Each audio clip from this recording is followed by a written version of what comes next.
What's going on, people? Keith Moore Jr. here, and in today's video I'm going to be talking about why Tyson Fury was able to gain weight and win the rematch against Deontay Wilder.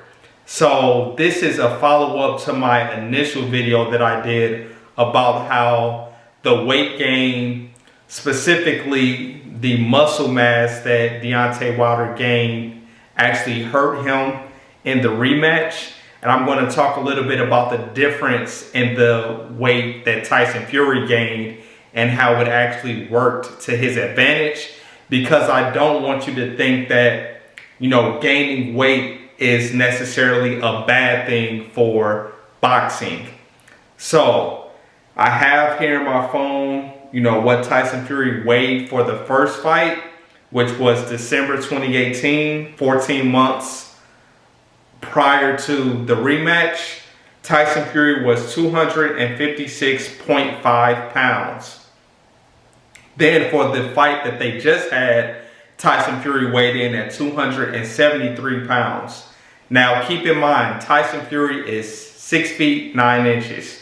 So that would mean he gained 16.5 pounds over the course of 14 months, which is about 1.18 pounds per month, which is good. That's decent. So it's a little bit less per month that Fury gained than Wilder, but the difference is, you can look at Wilder and tell he put on a significant amount of muscle mass, which is what I think was one of the things that hurt him because of the type of fighter he is that relies on his athletic abilities. Now Tyson Fury gaining that weight, he said, I'm going to be coming forward and I'm going to pressure Wilder and I'm going to knock him out. Now a lot of people, including myself, did not believe that, but all the signs were showing that Tyson Fury was serious, because he changed his trainer. He got involved with people from Crunk Gym, and they have a history of being aggressive and offensive type fighters. So with Tyson Fury's weight gain, he wasn't saying to himself, I want this fight to be 12 rounds. He was saying to himself, I need to go in there, knock Deontay Wilder out, so I do not leave this fight into the hand of the judges. So what did he do?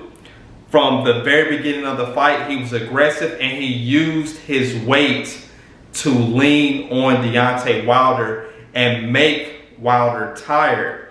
So whereas Deontay Wilder, he gained that weight, but he was still going to fight his same style of fighting, which is, usually he's the one pressing forward, and then later in the fight, he will usually catch you with that right hand and put you out. But Tyson Fury was like, no, we're not even going to wait till later in the fight for a chance of that even happening. I'm going to be leaning on you in the clinches. And if you saw the fight, Tyson Fury was, putting them in little headlocks, things like that, because he knew carrying that much weight would wear Deontay Wilder down. Now, he probably could still have worn Deontay Wilder down coming in at the way he did his first fight, but he fought a completely different fight, because he still would have outweighed him, but him being 273 pounds at the weigh-in, who knows what he was when he rehydrated, that was like a for sure sign that Tyson Fury was going to be using his weight. So with the slow weight gain, the 1.18 pounds per month, he was still able to still have his quickness, good head movement, good foot movement. So it didn't slow him down. Now, I don't know how his endurance would have been, because we did not see the fight go to the later rounds. But I don't think he was concerned about endurance. And maybe he could have went the full 12 rounds at that pace, but we have no way of knowing now. Maybe in the trilogy, we will see the fight go into the later rounds and see if his endurance took a hit. But what we do know is Deontay Wilder gaining a lot of muscle mass like that definitely affected his endurance, because no matter what, if you have somebody that outweighs you by 40 pounds, if they lean on you during a fight, you're going to get tired. So you have to, one, counter them, stop them from coming in and things like that, using your athletic abilities, not bulking up to where it's going to affect things like your speed, or thinking if you bulk up it'll help you be able to withstand the bigger fighter leaning on you. He outweighs you by 40 pounds, so no matter what, it's going to be a large disparity in the two weights. So I wanted to talk about the difference between Tyson Fury's weight gain and Deontay Wilder's weight gain, and essentially what the difference was. Tyson Fury gained weight to fight a completely different fight.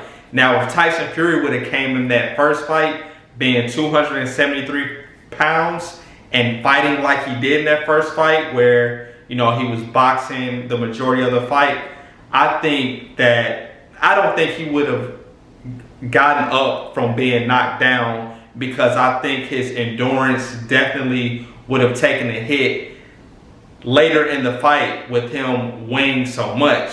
But once again, that's something else that we don't know, because that didn't happen. But that's just my theory about that.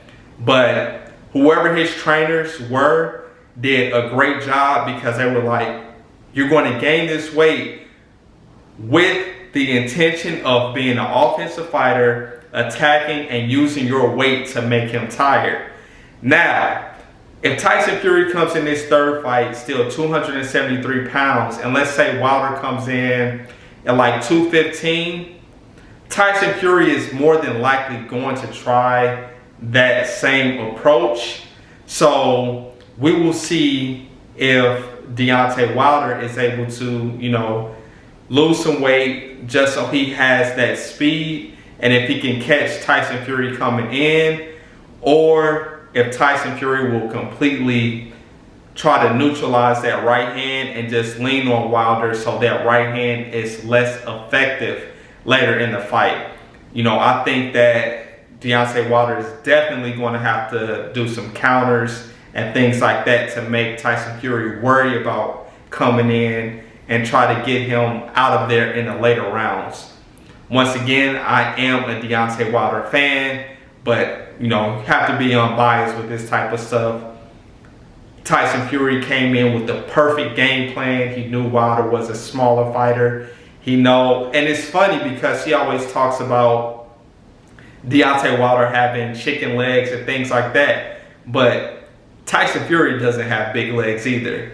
So, I noticed that when I was watching videos of him jumping rope and things like that. I'm like, you don't have really defined legs either, but that's neither here nor there. So, yeah, I hope this video gives you more insight into, how weight gain can hurt you in boxing or how it can help you, as well as how muscle mass does not always determine what the outcome of a fight will be. Because, Tyson Fury, when he flexed at the weigh-in, his arms did look, somewhat lean. But if you look at Tyson Fury's physique compared to Deontay Wilder's, it's not even close. Deontay Wilder's physique just kills Tyson Fury's.